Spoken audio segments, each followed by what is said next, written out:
Coach Justin prediksi peluang timnas Indonesia lolos Piala Dunia 70%.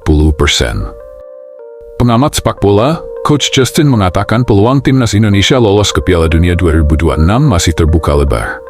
Kita sangat bisa lolos Piala Dunia, ujar pemilik nama lengkap Justinus Laksana itu dalam wawancaranya di YouTube Liputan 6, dilihat Kamis 16 Januari 2025. Coach Justin memprediksi peluang timnas Indonesia lolos langsung sebagai peringkat 1 atau 2 grup C, mencapai 50%. Sementara jika finish di posisi 3 atau 4, peluangnya meningkat menjadi 60–70%. Justin mengatakan, kepercayaan diri ini muncul lantaran skuad Garuda kini banyak dihuni pemain-pemain top yang merumput di Eropa. Terbaru, sejumlah nama pemain keturunan dilaporkan sedang menjalani proses naturalisasi, seperti Jairo Riedewald, Ole Romeni, Miliano Jonathans, hingga Emil Audero. Didukung banyaknya pemain keturunan, Coach Justin memprediksi anak-anak asuh Patrick Kluivert dapat meraih 9 poin. Hal ini tentu lebih besar dari target PSSI yakni 7 poin. Bisa lebih, bisa 9, tapi mereka PSSI nggak berani pasang target besar. Lebih low profile lah, kan nggak mungkin Pak Erick Thohir bilang kita target di peringkat 2 katanya.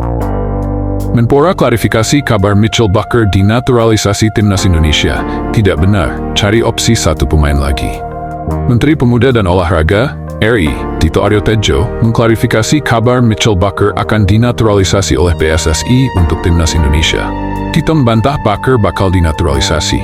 Menteri berusia 34 tahun itu mengatakan bahwa PSI sedang memproses perpindahan kewarganegaraan Ole Romeni dan Jairo Riedewald.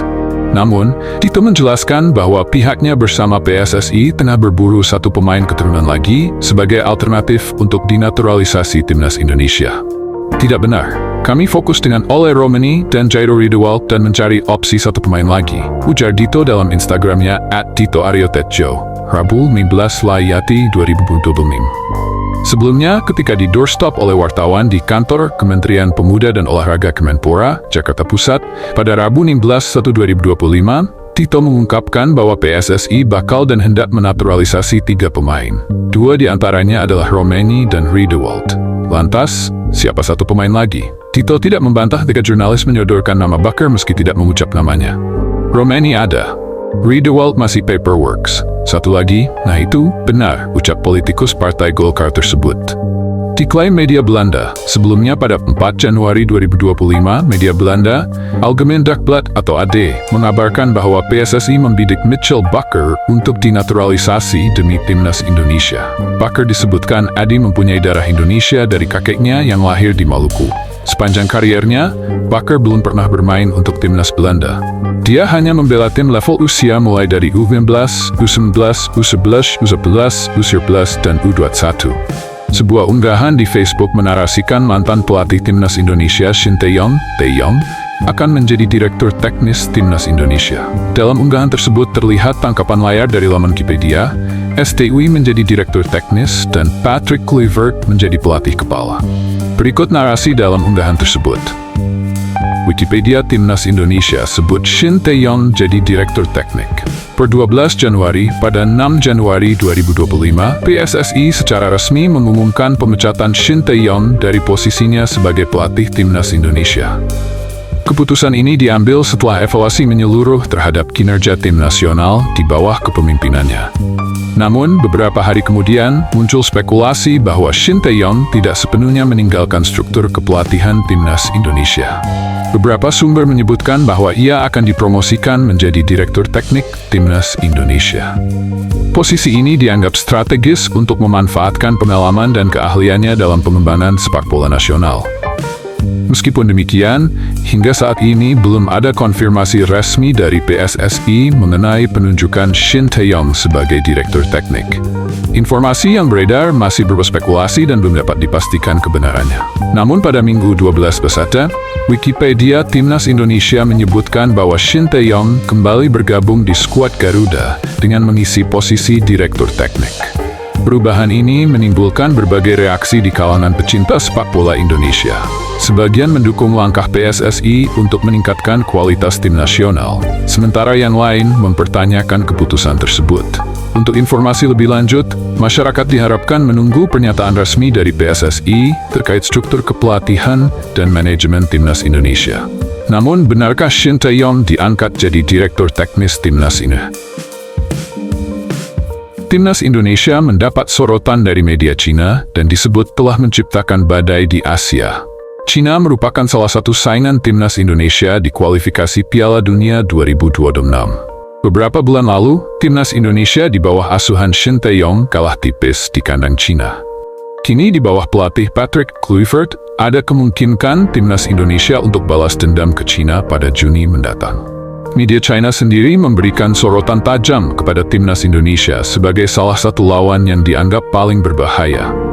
Saat ini timnas Indonesia bersaing ketat dengan Cina dengan poin yang sama, tetapi skuad Garuda lebih unggul dari sisi selisih gol. Oleh karena itu, 4 pertandingan yang tersisa sangat penting dalam menentukan nasib siapa saja yang lolos ke Piala Dunia 2026. Salah satu media Cina, Sohu, menyebutkan bahwa saat ini timnas Indonesia telah menciptakan badai besar di Asia. Media Cina menyebut badai tersebut dengan sebutan badai oranye karena berkaitan dengan banyaknya pemain asal Belanda yang dinaturalisasi oleh timnas Indonesia. Badai oranye akan datang. Timnas Cina sedang mempersiapkan Piala Dunia dan timnas Indonesia memperkenalkan 8 pemain Belanda, tulis media Cina, Sohu. Dejan Antonich promosikan putranya untuk dinaturalisasi dan memperkuat timnas Indonesia. PSSI telah gencar memburu pemain keturunan untuk dinaturalisasi guna memperkuat timnas Indonesia. Dejan Antonich pun mempromosikan kehebatan anaknya, Stefan Antonik. Dalam waktu dekat, timnas Indonesia akan kembali melanjutkan kiprah di grup C, putaran ketiga kualifikasi Piala Dunia 2026 zona Asia. Pada 20 Maret 2025, skuad Garuda away ke Australia dan 5 hari kemudian menjamu Bahrain di Stadion Utama Gelora Bung Karno, Jakarta. Selanjutnya, pada 5 Juni, JIZ dan kawan-kawan meladeni Cina. PSSI menaretkan 3 kemenangan tadi demi memastikan Indonesia lolos langsung ke putaran final Piala Dunia 2026. Mengingat laga terakhir kontra Jepang yang digelar beberapa hari setelah menghadapi Cina, akan menjadi duel yang sangat sulit bagi tim Garuda. Tambahan 9 poin membuat timnas Indonesia yang saat ini bercokol di posisi ketiga dengan tabungan 6 poin, berpeluang finish sebagai runner-up. Jelas ini menjadi misi yang sangat berat bagi pelatih baru asal Belanda, Patrick Kluivert.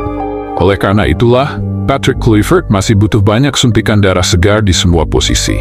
Dejan Antonich lantas mempromosikan anaknya, Stefan Antonich, untuk segera dinaturalisasi menjadi warga negara Indonesia. Lewat kanal YouTube Sport.gg belum lama ini, mantan pemain Persebaya Surabaya itu menyatakan Stefan Antonik siap bermain untuk timnas Indonesia jika PSSI mampu hijau. Soalnya menurut Dejan Antonich, Stefan Antonik yang kini berusia 23 tahun, dalam waktu dekat akan membuat keputusan bermain di luar negeri.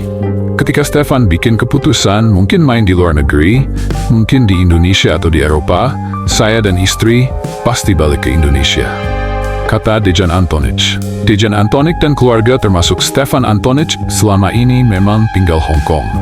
Meski menetap di sana, Dejan masih warga negara Serbia. Begitu pula dengan Stefan Antonich.